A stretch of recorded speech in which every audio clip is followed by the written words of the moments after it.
Tron était un vrai génie sur le plan technique. Il n'avait ni conscience des conséquences commerciales de son travail, ni des implications politiques de la technologie qu'il manipulait.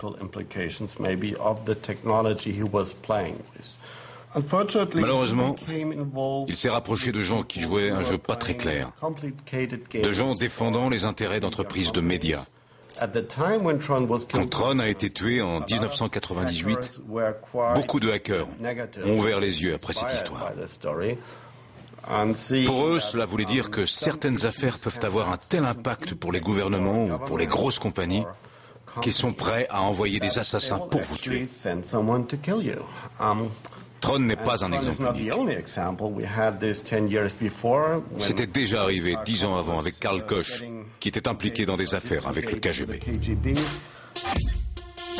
La dernière star du piratage, c'est Julian Assange, celui qu'on présente comme le fondateur de Wikileaks, le site qui fait trembler l'administration américaine. Daniel Domscheit-Berg était un des proches d'Assange dans l'organigramme. Ils se sont fâchés par chat interposé. Daniel a reproché à Julian de prendre seul les décisions, de se focaliser exclusivement sur les États-Unis, alors que des dossiers d'autres pays dorment dans les serveurs de Wikileaks.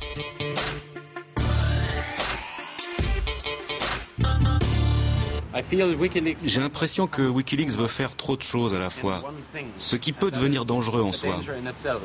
Lorsque le pouvoir est trop concentré, cela peut toujours devenir dangereux. C'est l'une des raisons pour lesquelles j'ai quitté ce projet. Je ne le trouve pas assez transparent. Wikileaks a donc été créé pour être en mesure de recevoir des documents qui lui sont envoyés de façon anonyme, par des sources anonymes, et de publier ces documents afin que le grand public et les médias puissent y avoir accès, s'en servir de base pour écrire des articles, etc. C'est donc une plateforme pour ce que l'on appelle les whistleblowers, les informateurs. Son but initial était d'instaurer la transparence. Cette exigence de transparence est connue du grand public le 5 avril 2010. Quand Wikileaks publie cette vidéo prise d'un hélicoptère de l'armée américaine en exercice à Bagdad. Le 12 juillet 2007, ils font feu sur des civils et des reporters de l'agence Reuters. Les soldats américains ont pris les appareils photos des journalistes pour des armes. Bilan de cette bavure, 18 morts.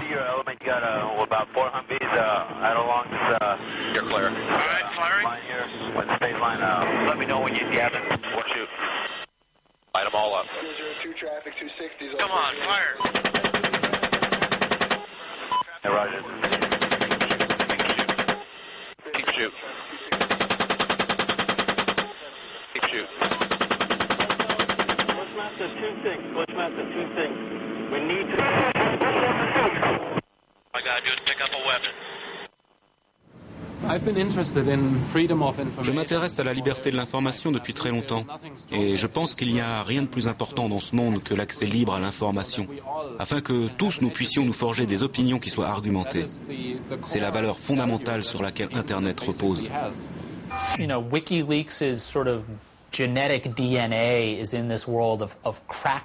L'ADN de Wikileaks, c'est de déverrouiller et pénétrer les serveurs de la planète, d'ouvrir les espaces numériques, d'enfoncer les portes pour faire sortir l'information.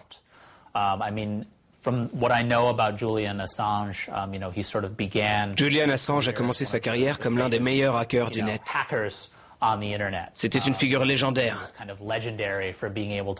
Quelqu'un qui était capable de collecter des données, de les collecter et puis de les transmettre.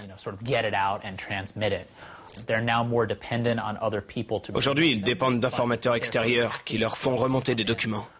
Mais leur talent de piratage, ils les utilisent désormais pour sécuriser ces informations et garantir le secret de leurs sources. Julian Assange, ce mec a des couilles. Ce type aime vivre très dangereusement. Je ne sais pas quel est son trip, mais ce qu'il a fait m'a beaucoup surpris. Je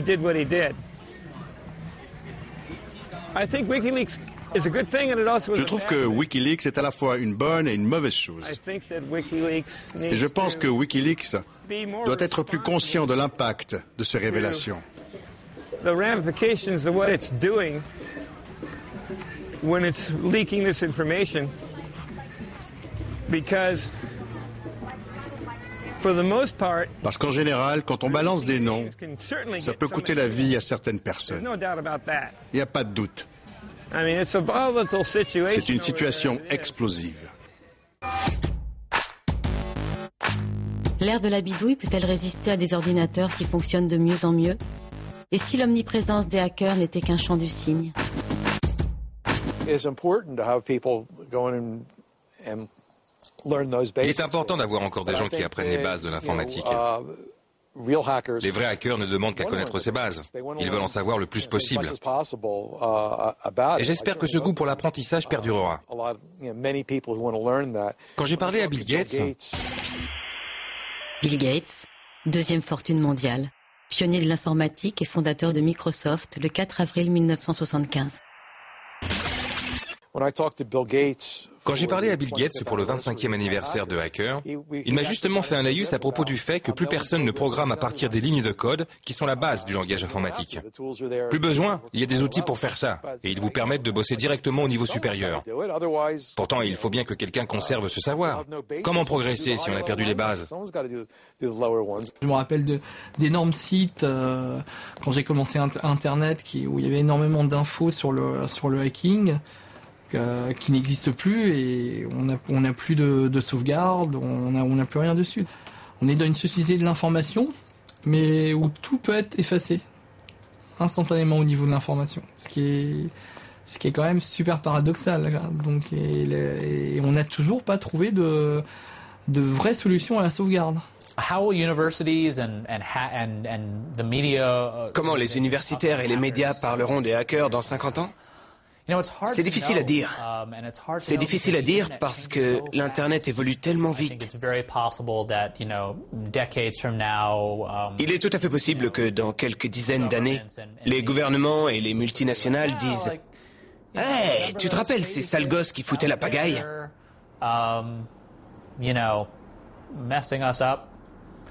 Je suis content qu'on s'en soit débarrassé. En même temps, je ne crois pas que les gouvernements parviennent à éradiquer les hackers. Je doute que les gouvernements ou les géants de l'industrie parviennent à les stopper. Ça me paraît impossible. Ça n'arrivera pas. Ce qui peut arriver, c'est que l'Internet change, qu'il soit moins ouvert, qu'il devienne un média différent. Je pense que, puisque c'est un fait, Internet fonctionne mieux quand il est ouvert. Vous entendez des gens parler d'un Internet fermé, ce serait triste. J'ignore si c'est possible, mais regardez en Chine. Peut-être que c'est possible. Si c'était le cas, ce serait une horrible tragédie. La grande question, c'est de savoir comment gérer cette exigence de liberté de l'information. Comment protéger à la fois la vie privée et en même temps promouvoir la transparence. En clair, utiliser les données publiques, mais protéger les données privées. Ça peut se résumer ainsi. C'est un des piliers de notre éthique de hacker.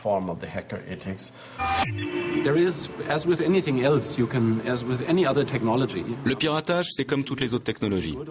Vous pouvez l'utiliser pour quelque chose de bon ou quelque chose de mauvais. Mais la technologie en soi reste quelque chose de neutre. C'est une nuance très importante. Il y aura toujours une culture du piratage. Elle continuera d'exister même si elle est en perpétuelle mutation. Qui sait ce qui va arriver? Qui sait si dans 6 mois, quelqu'un ne fera pas péter une bombe électromagnétique qui détruira tous les systèmes électroniques et nous renverra à l'âge de pierre? Qui peut le savoir? J'en sais rien. Et vous?